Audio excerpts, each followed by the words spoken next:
What's going on, everybody? Welcome into Jacked Ramsays. It is a Monday mailbag. I am your host, Danny Marang, joined as always by my co-host, Brandon Sprague. We are recording on Sunday night, getting ready for the opening game against the Sacramento Kings. We've got your mailbag questions here. We've got a ton of those, but we're also going to do a little bit of season preview stuff, a little, thought process of how we look at the roster right now and what the expectations are for box score type performance, just as a kind of exercise to walk through where we are with guys, I think, after the preseason, and then how maybe that's going to project into game one and into week one, and how everything's going to unfold. Real quick, Brandon, how's the parlay looking this week? Well, which one? Not great, Bob. Not great, Bob. The Chargers no showing completely effed me. The Chiefs decided that they can't score points anymore. And I had a really awful weekend, to be honest with you. I had a couple wins, but I put a lot of money on a teaser bet. Didn't work. So I'm trying to recoup my money. With the Steelers. With the Steelers at -5. And it doesn't feel good because I'm watching Roethlisberger throw as we speak. It looks painful. Like I'm sitting here like my shoulder hurts watching this dude throw, and somehow they're moving the ball. So, not great. Let's not dive into NFL. Let's stick to the NBA here, Danny. Okay, we don't need to highlight the losses. I'm just saying. I just want to let everybody know how the moods that we're in as we're getting ready to answer these questions. I think that because those are going to inform these questions, we're going to jump right into it with a very serious question here from Blazer Tag PDX. Blazer Tag, obviously out there with another Blazers tangent podcast. Love those guys. Beer chugging competition between you two. Who is winning? Oh, how many ounces? Let's see. The fact that you had to ask that question lets me know that I would win. Okay. So if we're drinking a boot, are you winning? You name what it. Here, I'll give you a little taste of this one because it's not just he's a big guy, he can pound. So back when they had the bridge on NBC, they brought Shane and I down for actually it was a Halloween show for some reason or a football show, I can't remember, but they had a bunch of stupid games that involved food and drink. One of them was Chubby Bunny, and Shane fit like 25 marshmallows in his mouth. It was awe-inspiring. I got crushed. I got to like 14 or 15. That's a bad bitch right there. Oh, dude, he housed it. I mean, yeah. I got to like 15. And it was I got a small palate. I know this is hard to believe, but like I have a physically small mouth. So, but we got to beers, and somebody screwed up and forgot the pounding beers. So we had like a heavy, like pumpkin lager to pound out of bottles, and they were room temperature, and we're just like, are you kidding me? So not only are we pounding these on live TV, it's awful, but I finished 2 of those before Shane got halfway through with 1. Well, I like to tease that I was good at this. I don't really drink beer anymore. Oh, neither do I. It clogs my nose. I get a stuffy nose, almost like I don't know what that is. Maybe that's a gluten allergy. I don't know what the hell that is. I want to punch you just for saying gluten allergy. I know it's a real thing. When it comes to Danny, beer. What else? Why else does my nose get stuffed only after I drink beer? I don't know. Does it get stuffed when you eat bread? Nope. So maybe it's not gluten. Maybe it's something else. Hops. But like I drink cocktails, smoke weed, like I do all this stuff, and I only have a reaction to beer. So I don't really try to do that. I'm not a great chugger either. I like to enjoy it. So I'll just say that you would win. I'll take this one. This is definitely a, I don't know if it's necessarily a proud moment, but yeah, it's just it's very, very Beer Fest-esque of, remember, tilt the head back, open the throat. Come on now. Well, we would all lose to Tom Brady anyway, so it doesn't really matter. Yeah, no, there's. I mean, I hate that dude. Is I've heard stories. You've seen him on TV chug a beer. I've heard stories. Just lets it go. Yeah, because I worked with a former teammate, and oh my god, the stories I heard, it was just like, dude, it's even more insane. Legendary on every level. Yes. Beer game of choice: flip cup or beer pong. Beer pong. Oh, yeah. It's close to basketball. Yeah. You and I both went to college as well. Like this. My favorite was when I played one time at a party, and we were playing beer pong, and I was never really a great beer pong player. I was like middle of the road. Yeah. And I was playing against a dude that I didn't know. And it kind of came down to the last 3 cups. And we had 2, he had 1. He drained it, just killed it. And the whole, we had like a decent crowd watch. Like, oh, we said good game. And I stored that away because I saw him at the rec center about a week later, and I absolutely gave him real buckets because he pissed me off. People save it for the hardwood. People that act like they're good at basketball because they're good at beer pong really upset me, especially when I see how they really are when they play basketball versus what they are as beer pong. It's like, oh, it's cool. You're good at beer pong, but you're absolute ass at basketball. Good to know, dude. Right. And then I have one final question here. Is it acceptable to bring beer to a child's birthday party for the adults? Absolutely. Yeah. It's welcomed. It's encouraged. It's the nicest thing you can do. In fact, you should wrap it and say, I didn't want you to not get a present like you do other kids of families. Yeah. So the parents feel included. And so there you go. Appreciate Blazer Tag. A little icebreaker question here. This from Dave Myers. Do you think Neil gets that we are weeks away from bootleg Fire Olshey tees being a thing? No. I think he thinks his team's going to be good. So I'm going to push back on that a little bit just because we got some of the messaging from Chauncey after they got absolutely housed in Phoenix and again after the Warriors game. The messaging of accountability has been there, but there's been a strong, we need some time. We need some time. And it's like, we're not as far along as I thought we would be. Yeah. So I don't think that there's necessarily fear, but I do think that there's maybe we better be careful because they talk so much about how, everything was roster dependent. Yeah. I'll push back on your pushback. Oh, okay. When I say what I just said about, I think he thinks his team is good. Mm-hmm. We are meaning 2 different things there. Are they good enough to compete for a title or win the Oh, West? yeah. The no. levels of good. Are they good enough to be a playoff team so he can brag about making the playoffs and have some streak for 9 straight years? Yeah. Yeah, whatever that streak, 100%. whoever else is in that running, that's a bragging point for him. And as many that cover the NBA have said, like Sam said this to us in the pregame, like a lot of teams would kill to be able to make the playoffs for X amount of seasons because a lot of these teams don't make a ton of money. So the playoffs Kings, actually is the opening night opponent of the Kings haven't made the playoffs since 04-05. Right. So they would love to be in our position. But that being said, we know we have higher expectations than that. But for Neil, no, the expectation, just be a playoff team so I can say you're a playoff team. And then he'll be good with enough of that because Jody and Chris and everybody else, Bert, will be good enough with that. Yeah. And shout out Trailblazing. They'd make the most fire Olshey tees. Might need to bust them out this year. I'm just saying. I mean, this from at Lord_Satan, which this question follows, I think, kind of a tone here. Not really a question, but Trailblazers fans' guide to avoiding depression. Well, look, I think a lot of that is how you place what you're looking for. Yep. For me, I know what I think about this team. So I'm not going to live and die with every game or bad game or great game. I'm kind of just in on, please surprise me. I'm going to enjoy watching Damian Lillard play for possibly, and I hope to be wrong on this, possibly one more season.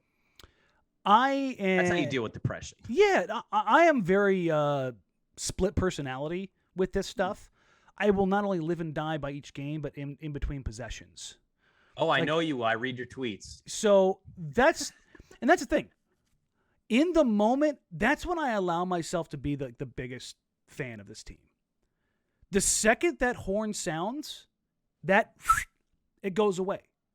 Like Joe and I and Shane, when we were doing the show, we were watching games together, and there were so many times where, especially early on, we're like, "You're an absolute lunatic watching games," and I'm like, "Uh huh." They're like, "How do you get from that to that for the show?" Like compartmentalization, man. Like that's all it is, and that's for my avoiding depression. In the moment, things can be the best or the worst. 5 minutes later, none of it matters because I'm looking big picture, and that's for me. That's how I've really done this for 7-8 years now. Is that I've just been able to compartmentalize the little things. Like, don't get me wrong, I love the little things, the good and the bad. But big picture, when I take a step back, I go, and like we were talked about, I saw some people that were upset about how we said that they haven't looked good for the preseason. They haven't looked good for the preseason, but at no point in time have we condemned them and say they're going to miss the playoffs. No, those are two different things. Both those things can exist. And I think for avoiding getting caught in that trap is that you have to find that balance, right? Oh, absolutely. I mean, I think there is a way to be fair, like, and don't misconstrue what I said as, when we talk Wednesday, let's say if they lose or something. Mm-hmm. Yeah, I'm not going to be like, whatever. I'll give my thoughts on a game by game basis. I'll talk about it. I'm going to be honest about it. To answer that question, I think it needs to be known that I'm only going to allow so much frustration and anger to build in this season based on, I can't believe they did literally nothing but trade for Larry Nance. And that was as good as they thought they needed to do to make this team get to where Dame wants this team to be. And so because of that, I have capped myself. The framing. Yes, the framing. Now, I'll tell you where you can't battle and beat depression, proverbial depression as a sports fan, is going to be when we know that their season's about to end in the first round again. If that happens, I am absolutely now like, sweet. I really hope he doesn't do what he was teasing to do last summer. Cue the Eeyore. This summer. Right. Rain clouds and thanks for noticing. It's going to be all right, we're going to go the other way here. This from @DitchCathedral. What are your optimistic but realistic stat lines for Ant, Nas, and Nance? And this is kind of clue us into the first couple questions I had. Yeah. So Larry Nance Jr. last year, basically 9.7 rebounds, 3 assists. Does he exceed any of those? Say those numbers one more time. 9, 7, and 3. I think he exceeds the rebounds. I don't expect much on the points perspective. Yeah. What was the 3? Was assists. That assists? Okay, thank you. I think he could increase his assists by 1 by having guys like Dame and CJ on a more consistent basis. I don't expect his stats to change all that much. That doesn't mean he doesn't have a good year. No. And he's not productive, but I would say gets an extra rebound, gets an extra assist. Points is basically the same. And here's the thing where I think there's some volatility in Nance, because watching Jusuf Nurkic in the preseason, he's looked not great, but more than anything, I started to notice this over the last 2 games when they got longer burn, he was getting tired. He was sucking. He looked exhausted against Golden State, man. He looked exhausted. Because he's playing up high on a guy like Steph Curry, who's going to run a defense ragged. And yes, Steph is 1 of 1. But guess what? De'Aaron Fox on opening night is really fast. Yep. He turns the corner. He puts pressure on defenses. Tyrese Halliburton doesn't stop running. Buddy Hield covers a ton of ground. So you're going to see these teams, these guard-centric, guard-heavy teams that are going to run them ragged and force them into situations where Dirk's going to have to expend a lot of effort. So you're asking him to expend more effort and asking him to take on a bigger role in the offensive end and yet maintain the same effectiveness and play 28 minutes. I don't see how all those paths can cross and come together. Right. Something's got to give. And so Larry Nance Jr., to your point, as far as like maybe up in that rebound percent or rebound raw number, I think that's a likely possibility, because I think they're going to end up playing Nance a significant amount of minutes. I would not be surprised to see Nance close to 30 minutes a night between 4 and 5. And if Tony Snell and Nassir Little aren't ready to go opening night, a couple days after that, a couple weeks after that, we don't know, I think he picks up some minutes there. Oh, Danny, I'd be willing to wager that right now he's going to play 30 minutes. Nurk can't do it. I mean, I thought Quick was really good at doing this last year when Nurkic was doing the whole managing his minutes narrative from the Blazers. And we're going to keep him around 25 or less. And then Quick was like, on an average basis, you guys don't ever play him more than that. Like, that's normal. That's not some minutes management. He's shown that he can't do it. He doesn't do it. And so I thought that was I was glad that Quick called that out, because it was just the BS feeding from the Blazers. I think for that same reason, I would be willing to wager Larry Nance plays 30. And I'll tell you this, I want him to. I want a guy to be on that floor for 30 minutes, holding everybody does everything and accountable, does that. working his ass off and helping clean up some of the mess that inherently we know this backcourt's going to leave defensively. We just know it. It's not a knock. It's you are who you are, and who you are is you're not great defenders with your backcourt. So, you know what? We're going to need a Larry Nance to step in there, and I would more than be willing to bet that he plays 30 minutes a night. He's going to be right at that line. We've talked a little bit about Ant and his stat line. I think 12-4 is about my expectations for where he's going to land. And we had had a statement on the Blazers and Ant's representation not coming together for a deal. I've talked to Ant about this. It's about what we expected, right? It was expected. This wasn't a surprise. It doesn't make sense for either side to sign a deal right now. It doesn't make sense for Ant to sign a deal because he's getting his first real minutes in his career. It doesn't make sense for the Blazers because they don't know what they're committing to with him. So it's kind of a make or break year, and it's probably unfair, but that's how this league works. When your opportunity comes, you either hit it or you don't. Yep. We saw Mikal Bridges get a $90 million contract. Right now, I think Ant's qualifying offer is $5.5 million. That's a difference of basically $20 million, give or take, a season. 18 if we want to be specific. But that's a big window. So you see what guys are getting as good role players.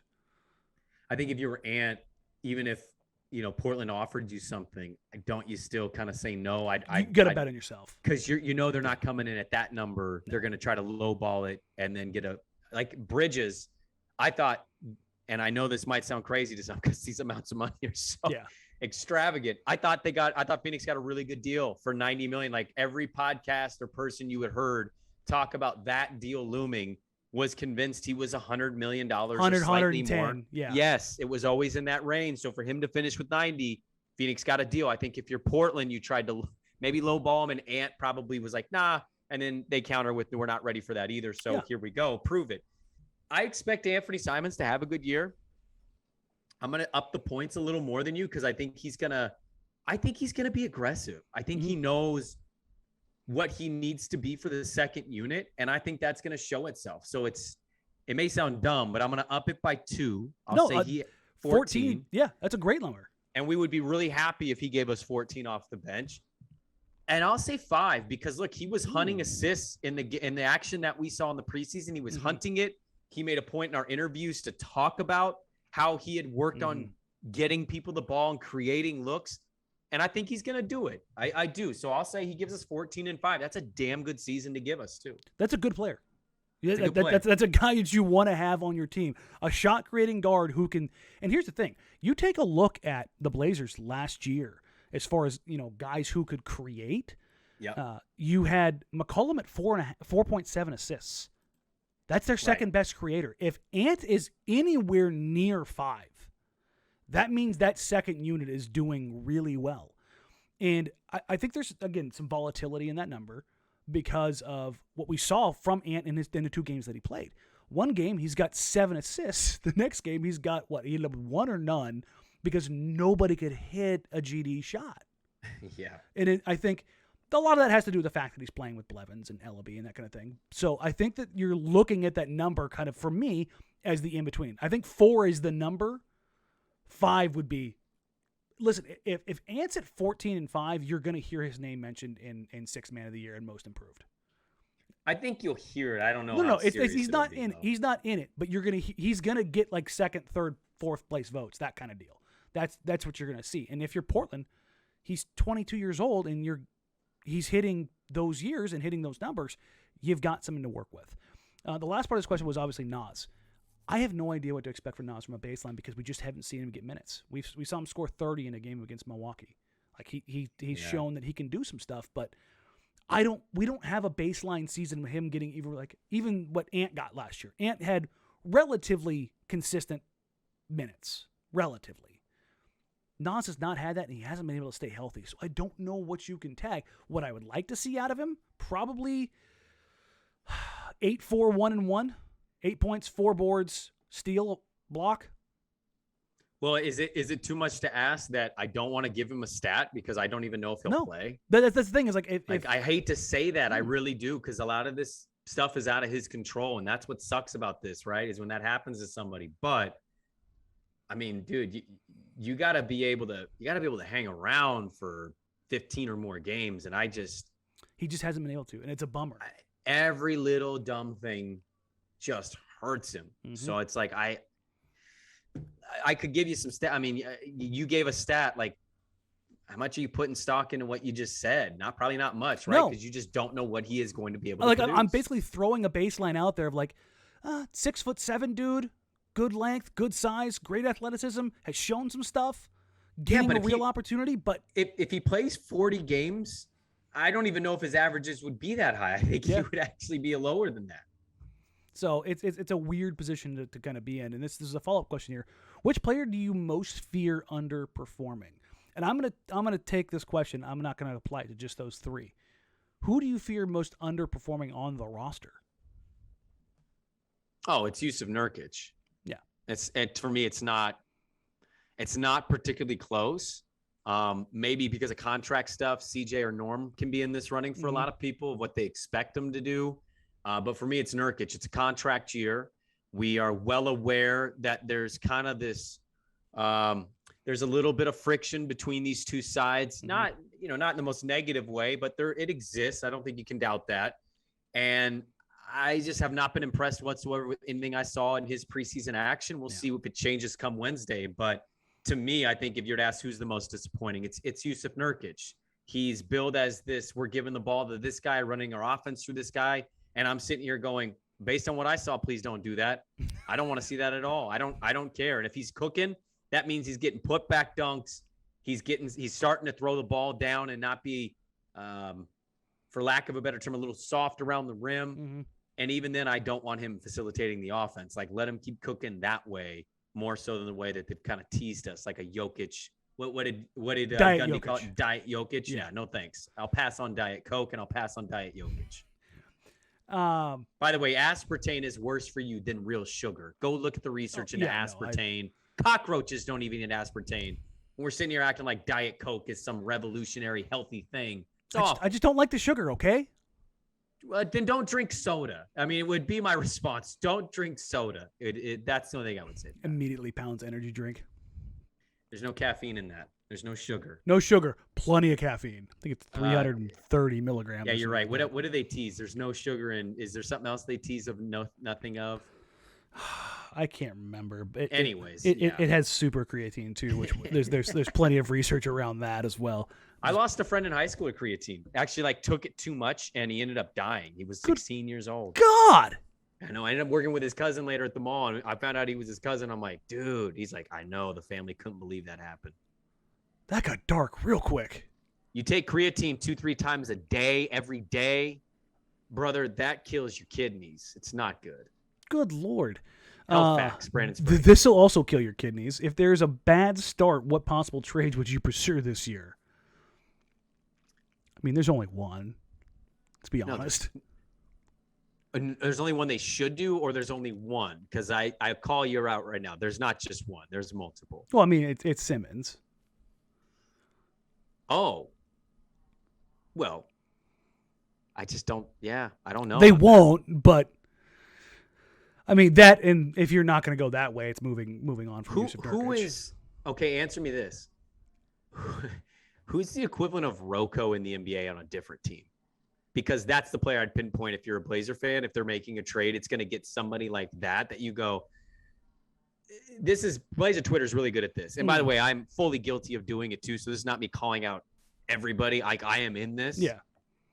Blazer Twitter, as much as any or not more than any other fan base in this league, loves to act like getting that run-of-the-mill role guy is this godsend that's going to change the fortunes of the franchise. Like when we get players like Rocco, Twitter's amazing. Mm-hmm. It is everybody. Like I did this with DJ last year. We get these guys and we're like, this was a great piece, Pop. This just got to put us over the top. Oh, Rocco is amazing. And then you watch it play out and you go, oh, they didn't get out of round one. What happened there?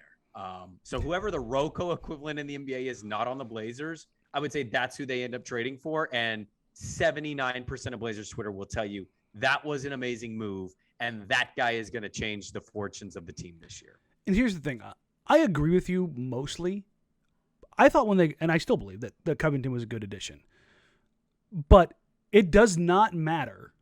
And this is the hashtag TM. It does not matter unless you're willing to change the top of the roster.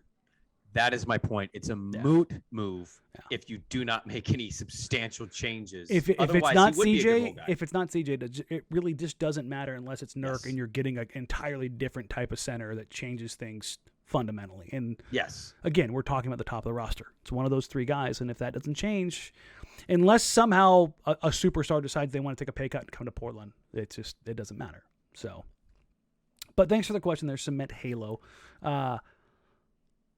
This was another one here from Jake, and again, this is more theory than anything else. In the multiverse theory, that should be Jake at Jake Stevens. In the multiverse theory, there's a universe in which the Trailblazers win a championship this season. What happened in that universe to allow that to happen? I'm going to let you start with this one because I need to think about this for a second. I love multiverse questions. Listen, man, I am 100% going to go see the new Spider-Man and Doctor Strange. I am geeked for those movies.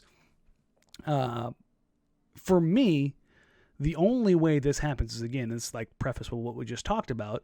It's because they made a move and they moved on from CJ McCollum, and they probably moved on from Jusuf Nurkic.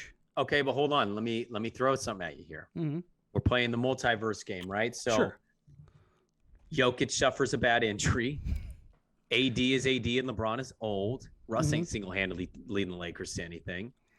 The Utah Jazz, I think, are beatable by a lot of teams on any given night. The Clippers get no Kawhi back, so I don't know how much stock you're really putting into that. Okay. And Chris Paul ages right in front of our eyes in a way we didn't expect. I'm just saying, like, you need all of that to transpire. And then I gotta go. You can maybe beat Luka. You can maybe be better than the Grizzlies or the Warriors. Like, you need 6 substantially awful things because I don't. And then the Bucks and Nets fall apart. And then Middleton or Holiday gets banged up and KD gets injured. Like, Kyrie doesn't play all year. I don't think they want Kyrie anymore. I think if they can find a trade partner, they're going to do it in a heartbeat, and I hope they do. But that is, to answer the question, that's what you need to transpire to see that alternate universe Blazer team win in this universe now. Yeah, that's. Can you outline a better way, a easier way? I don't know if I can. I don't think I can. I think it would be easier and more likely for Portland to make a dynamic trade than it would be for 18 different things to transpire.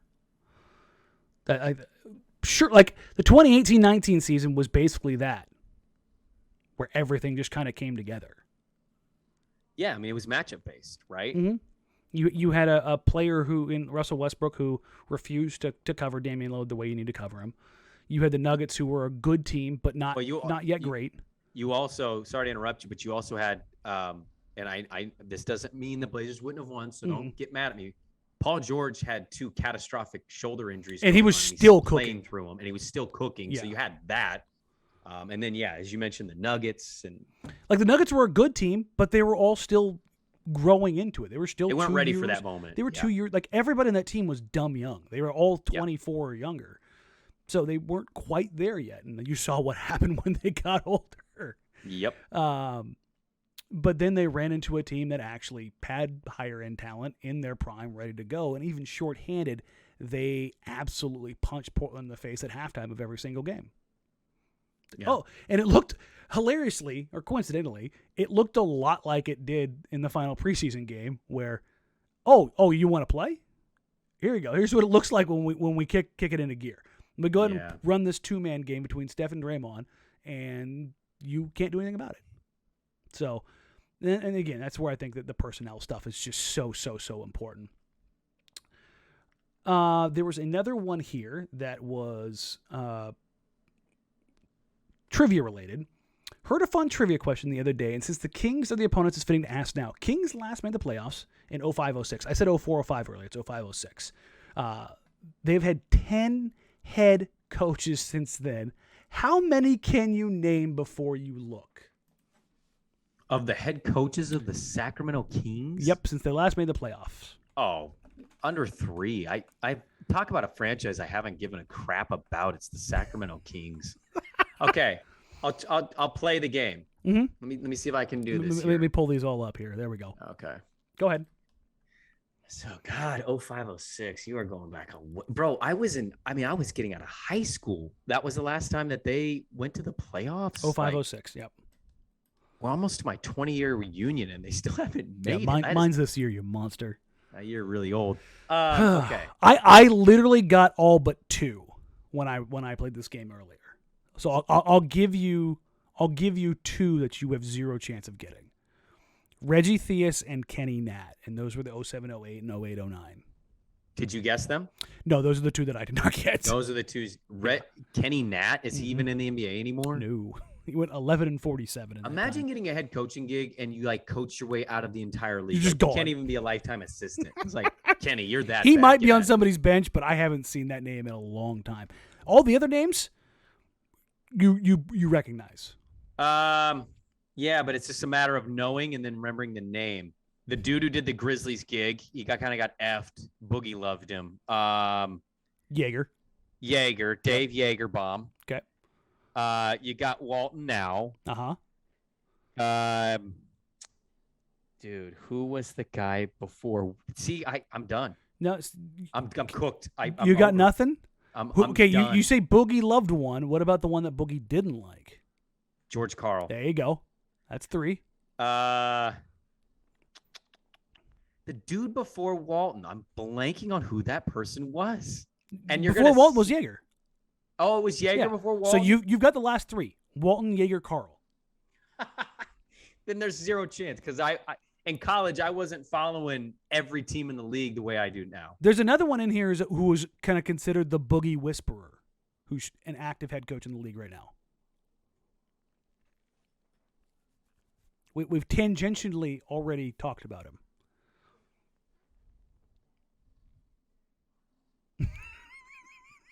Oh, this is going to piss me off. The second I say this name is going to piss you off. 100%. How long was he there? 2 years. 1 year? That's so Kings. How many coaches were for 2 years and they were fired? A lot of them. A lot of them. Boogie Whisperer. These winning percentages are gross. So these are the winning percentages. Okay, tell me who it is. I can't think of it. Mike Malone.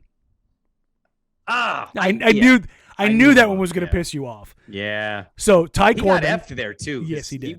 He wasn't bad, and they were like, "Get the hell out of here." No, he had a 37% winning percentage, which these are the winning percentages of their head coaches since that time period. Walton 43, Jaeger 40, George Karl 39, Ty Corbin Corbin I knew too. He had that interim one. He went 7 and 21. He was 25%.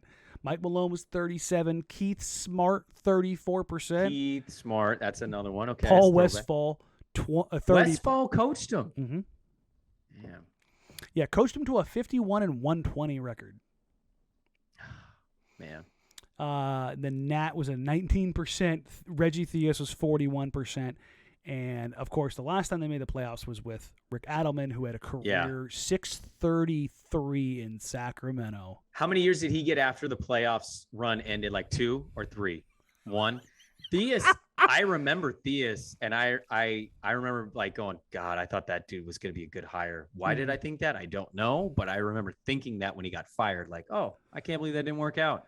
Yeah, so their run of coaches, and this is why I always go with coaching is not nearly as important as personnel, because you look at the personnel decisions that have been made in Sacramento over the years, and you're just going, oof, it's rough. This from Joey Pushki at BlazerFan000. What's the best and worst case scenario for the Blazers this year, and do the Blazers win on Wednesday? Yes, to the second question. Best and worst case. Best case scenario is you get to the second round and you actually push it and make people think like, damn, you're worthy of being a Western Conference Finals team, but I'm not putting them in that. They don't deserve that mantle. Yeah. Worst case scenario is you're in a play-in situation and you don't play yourself in. I think play-in, I think you can just stop right there if you're at the play-in without having like a pile of injuries. But you could be the Warriors. The Warriors, everybody wanted to count the Warriors as a playoff team. And then it's like they weren't a playoff team. By definition, they were not a playoff team. The play-in is not a playoff spot. I'm not counting that. So you become the Warriors. You're the 8th seed who doesn't make the playoffs. That's a worst case scenario. Yeah. Okay. I can go with that. Well, do you get worse than that? Do you think this team could be a lottery team? Is that what you're suggesting? I think if things went sideways, they could miss them outright. We're not talking injuries though here, right? Like if Damian's injured, then yeah, the worst case scenario is your lottery team. I'm saying if they go 30 games and they're like 12-18, and it's a problem. You know, like was it two years ago?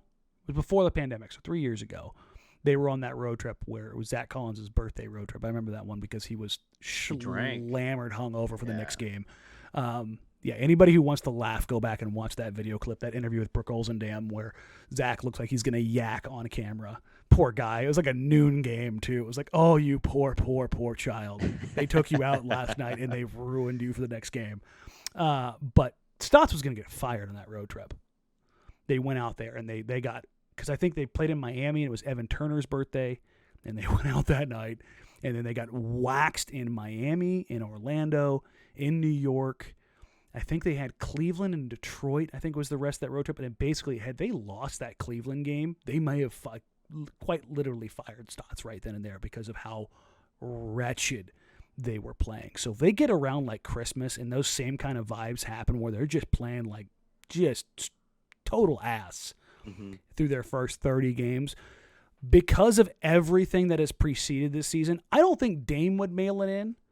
In fact, I'm willing to bet a substantial amount of money. That would never be the problem. But I could finally see, and we talked about this in the live show on Thursday, things going like, nah, I'm out. Between Nurk having his contract, CJ just being that dude, Ant being in his contract year, Nas not being healthy.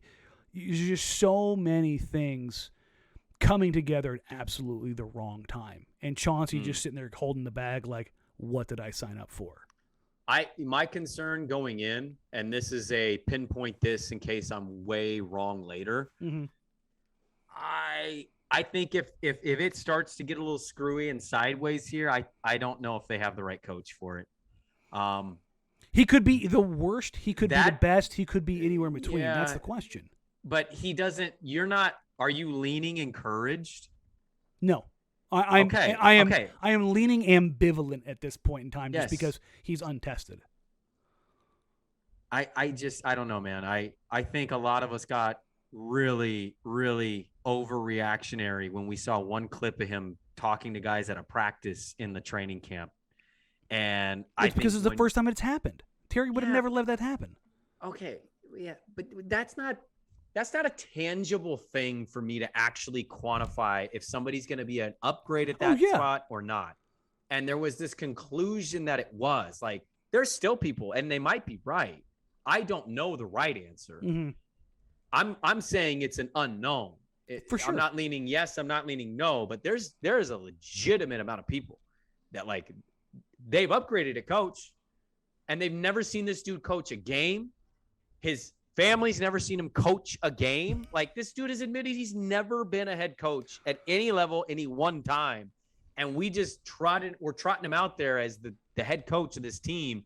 And maybe the biggest season in franchise history with given all the things that are kind of up in the air right now. Like, there's a part of me that's like, if this thing gets bad, do I know he's going to be able to turn that thing around? No. Because it's, what a lot of former players, I think, realize, I don't think it's an accident that former players tend to not be the best coaches and non-players are. I think a lot of former players fail to realize that. And I think Jason Kidd, like, let's see what he does. Yeah. There's talk that he learned from his experiences and he's going to give a lot more power to his assistants. But what I think they fail to realize going into it is, your approach is going to be the player perspective, and that's not always the right perspective to have. In fact, some would argue it's the wrong perspective to have. It's why Michael can't build a good team. It's because, and maybe the Charlotte Hornets have finally figured this out because they have a young group now, but for so long, those teams have been awful. Yeah. Michael Jordan knows more about basketball than you and I could ever dream of knowing. It's not a, but he also takes the stance of, I was the GOAT. I did this. Yes. I would react this way. I liked it when it was this way. Mm-hmm. But that doesn't, your likes and dislikes don't mesh with the roster of talent. And so I think coaches really struggle with this, and they get put in situations where like, well, I would approach it this way. That doesn't mean it's the best approach. And so I'll be interested to see if he has that. I jokingly said this. Is he Jason Kidd or is he Nate McMillan?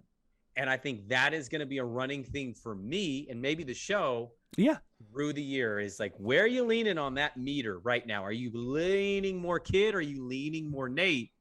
And so if it goes sideways, I'm going to get nervous because I'm not convinced that he's going to know how to get out of that situation. He's talked a ton about approach. He was on the Woj podcast last week, and one of the themes clearly was approach, relatability, which I do find it to be important. But historically, and maybe this is changing. It's a new dynamic. It's a new NBA. It's new players. It's a younger generation. It's next. It's progress. But historically, relatability, as much as everybody wants to talk about it, hasn't been that important. Like, Ty Lue, is he relatable? Sure, he's been in the league, but was he a fantastic, dynamic player who knows? Like, Chauncey has extolled this, and this has been a talking point of Neil at least a half dozen times. He understands what players are going through, whether it's the top of the roster or bottom of the roster. Ty Lue doesn't know what it's like to be at the top of the roster. He was a pretty damn good coach. That's what I'm saying. I don't know how much of this you can take from it and go, yeah, no, that's applicable. Like, that's sure, I can get through that. So I'm with you. I'm definitely not one way or the other. I'm kind of like, I don't know. You know, it's kind of, I'm not gonna beat him up. Hell, I'm not gonna beat him up when he makes coaching mistakes. Does he make the same mistake over and over again? Yeah, I mean, that's the thing with coaches. They tend to have tendencies in certain situations, and if he's doing that, we're absolutely going to be critical of it. Yeah, and that's, I think, the case is like, I'm not going to. The first time he makes a substitution mistake, I'm going to go, yeah, that comes with the territory. Right. But if it continues, like, why is Nurk playing 34 minutes a night? He's clearly gassed. Like, if that becomes like a theme, it's like where the organization is trying to force something, then I'm probably going to start to question that kind of thing. But as far as the reaction and worst case, best case, I think he's going to play a huge. Say what you want about Terry. When things were going great, you know what Terry said? We got things to work on. When things were going bad, you know what Terry said? We got things to work on. It was very, very, very steady ship. And never really threw people under the bus publicly. We clearly knew he didn't like certain guys at certain points, but he never like, hey, until the end of last year when he threw Derek under the bus. Yeah, but you know what? I think he was getting a lot of pushback, and for finally reasons said that didn't something. make sense. Yeah, I mean, it's like if the dude's not going to hit more than 30% of his threes, and he's not going to be an elite defender, we're basically playing 4-on-5.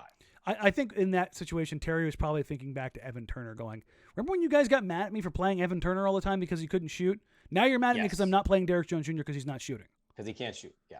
So, like, which one is it? So from that point of view, right. I understand it just a little bit because obviously it's a little sideways. I wanted to get a couple more of these kind of over and unders, or I think which way do you land, particularly on the shot attempts. Last year, Damian Lillard took 19.9 field goal attempts a game. He averaged damn near 29 a game, highest scoring season in franchise history. Is that going up? Is that going down? Or is it staying the same? So my over-under option is 19? 19.9. Are we rounding? Sure, call it 20. Stays the same. So Dame's, even if it starts with the egalitarian offense, you think by the end of the season... It's not going to. Dame's still going to get his?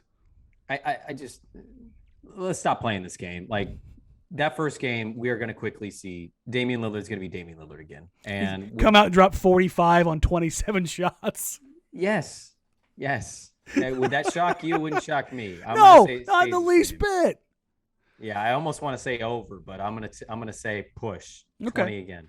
So CJ was at 18.8 and finished the season at 9. So 19 shots and 9 threes. Is his going up, going down, or staying the same? I'm betting the under. So CJ's role is going to go down a little bit. And he's the sneaky guy I would pinpoint to say, let's monitor this situation to see if he's getting less looks and less points and less limelight. Because you could already make a point that he does as the number 2. Let's see where that thing goes. Mm-hmm. I'm taking the under on that. Yeah. Okay. Let's go to the next guy in that pecking order. Norm finished the season 13 field goal attempts, 5 3-pointers. Is this with Portland or for the year? This is for the season. Okay. So I don't know what the Portland-Toronto difference would have been there, but again, this is his basically his role. 36%. I'm sorry. These are the Portland numbers. That's my mistake. These are the Portland numbers. So 13 shots, 5.4 threes, 36% from 3. Those what numbers are going up? What numbers are going down? What numbers are staying the same? So 13 shots, 5.5 threes, and 36% from 3. I'm not touching the average. I would actually lean under. On the 3-point percentage? Slightly. Interesting. Okay. Like 35.5, just barely an under. I will say the attempts go up by 1, and I say his shot attempts go up by 2. Okay. So the pecking order are damn near getting the same amount of shots every single game. That'd be an interesting one to watch. Nurk, his line last year was just dumb because of the injuries, and then came back and it wasn't great right away. He closed the season I think it was the last 14 games. He actually looked much better. It was a strong contrast to the rest of the season. But he finished with 11.5 points, 3.4 assists, 9 rebounds. So basically 12, 3, and 9. Damian Lillard has said 18, 12, and 4 is peak Nurk. So there's a pretty significant gap there. Where does he fit into this? I mean, every number's got to be up, right? Well, no. Why? I think when Dame said that, he's talking about some specific moments. There has not been a lot to suggest that changes. He's a huge push for me. I'm just kind of in this. I need to see this. You need Wednesday to be here. I need Wednesday to be here because the preseason thoughts mixed with the offseason, mixed with what they were last year is like kind of getting jumbled together for me a little bit. And I need to start seeing some of this stuff. And none of it's positive. I think that's the problem. I'm just so over this, what we're going to do different and how different we're going to be. And this guy's going to get more and that guy's going to get more and that guy's going to get more. And then our best player is going to get less. I'm like, none of that makes sense. None of that makes sense. It's like when a team, I watched a team, I watched my quick story, just an example here. I watched my nephew play football Saturday morning and they had a pivotal, shout out to the nephew, and they had a pivotal 4th and 3 and they ran a play with not their best player. I'm not pro run a play with not your best player. Give the damn ball to your best player every single big play that you have. Did they get the first down? No, shocking development. They didn't. Their best player would have trucked a kid and probably gained the 5 yards they needed, but they didn't do that. My point is, I think everybody has these hot takes and these opinions, and it's like none of our opinions are valid. None of our opinions are right. This Nurkic thing is bothering me because I'm watching a guy who's not better. He's just as out of shape, and it's supposed to be a year we give him the ball more and Damian Lillard less. You can miss me with that nonsense. Please go prove it before I dive into these overs of a Jusuf Nurkic. Push me that number. I'll believe the 18 and 14 when I actually see that played out. This rant, of course, brought to you by Abby's Pizza. I think that's the first Sprague rant we've had. I get one in every damn show, but good. This is what the people want right now. It's cathartic. I like well, it. Let me ask you. We're going a little long on this, right? Let me ask you this: What is the situation if Nurkic is not producing the way Chauncey's giving him the ball to produce in? It's getting reeled back in. Okay, but here's the Chauncey question that kind of gets thrown in with Nurkic. If Nurkic does not produce to those Dame expectations to way Chauncey is expecting him to play, he's largely giving us prototypical Jusuf Nurkic. What is Chauncey going to do in response to that? Because I would say right now, my gut says nothing. It's going to revert back to what they were last year. Yeah, I think so too. And because they've got a capable defensive big behind him in Zeller, that Nurk's minutes get cut. See, I don't know if they do that because I think they know they're playing with fire a little bit with this dude. Cut his minutes and his production, and you watch that Mel will be like, oh, this is the Denver stuff we had heard about. But here's the thing. This is what I know I made it sound easy, but it was more about because it's not an easy thing to do. But it's been done to Jusuf Nurkic before. That's where I think there's a precedent. But Chauncey has said he's not going to do this, he's not going to do that, but he's going to do this, he's going to do that. But the Blazers as an organization, I think they have shown that they are more than willing to move on from anybody not named Dame or CJ. Mason Plumlee was loved in that locker room.